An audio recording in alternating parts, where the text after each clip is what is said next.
भारत बंद आज सड़क पर उतर रहे हैं किसान। भारत बंद में कितने किसान संगठन हैं शामिल, कितने सियासी दलों ने दिया है समर्थन, किसानों के बंद का कितना असर, दिन भर की खबर पर नजर। किसानों के भारत बंद से जुड़ी सभी अहम खबरों के लिए देखते हैं टॉप 9 किसानों का भारत बंद।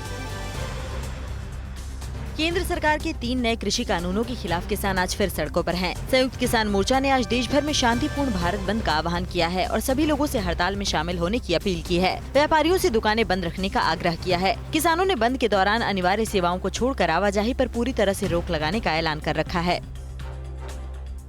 संयुक्त किसान मोर्चा के नेतृत्व में 40 किसान संगठन भारत बंद में शामिल है। बंद का आह्वान सुबह 6 बजे से शाम 4 बजे तक किया गया है। भारतीय किसान यूनियन ने ऐलान किया है कि आज का बंद ऐतिहासिक होगा। सभी राष्ट्रीय व राज्य मार्गों को जाम किया जाएगा। राष्ट्रीय राजधानी क्षेत्र में डासना, मोदीनगर, गढ़मुक्तेश्वर, दुहाई, सिंघू बॉर्डर और केएमपी हाईवे पर ट्रैफिक बंद रखने का ऐलान किया है।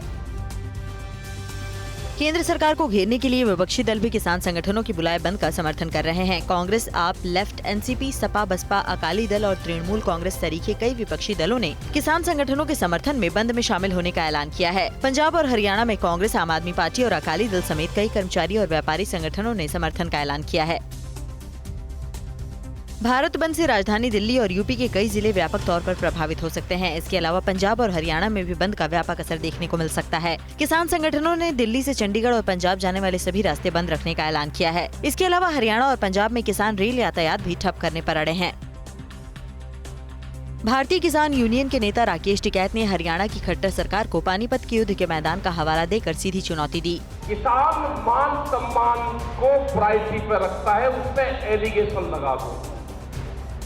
हम आमने सामने की लड़ाई में कमजोर नहीं है, हम धोखे की लड़ाई में कमजोर हैं। इससे पहले कल हरियाणा के पानीपत में हुई किसान महापंचायत में किसान नेताओं ने सरकार को एक बार फिर चुनौती दी। कहा, बॉर्डर पर बैठे 10 महीने हो गए, उससे कई महीने पहले से आंदोलन चल रहा है, लेकिन सरकार उनकी मांगों पर ध्यान नहीं दे रही है। किसान नेताओं ने कहा कि उन पर लाठीचार्ज हो रहा है। 40,000 लोगों पर मुकदमे दर्ज किए गए, लेकिन उन्हें कमजोर न समझा जाए। 700 किसान अभी तक धरने में शहीद हो चुके हैं।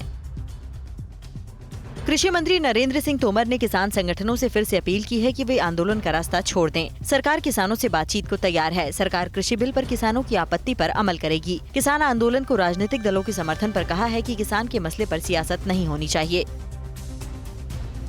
केंद्र और किसानों के बीच अब तक 11 दौर की बातचीत हो चुकी है। ये 14 अक्टूबर 2020 से शुरू हुई थी। इस दौरान केवल 2 बैठकों में सरकार और किसानों के बीच 2 मांगों पर सहमति हुई है। 22 जनवरी को 11वीं बैठक हुई, जिसमें किसानों ने केंद्र के प्रस्ताव को खारिज कर दिया। इसके बाद किसानों ने भी सरकार से बातचीत की पहल छोड़ दी।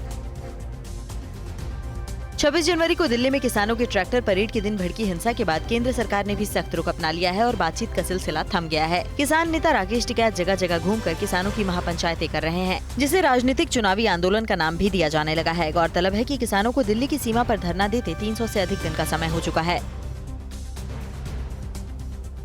अड़ी सोमवार से शुक्रवार शाम 6 बजे सिर्फ TV9 भारतवर्ष पर।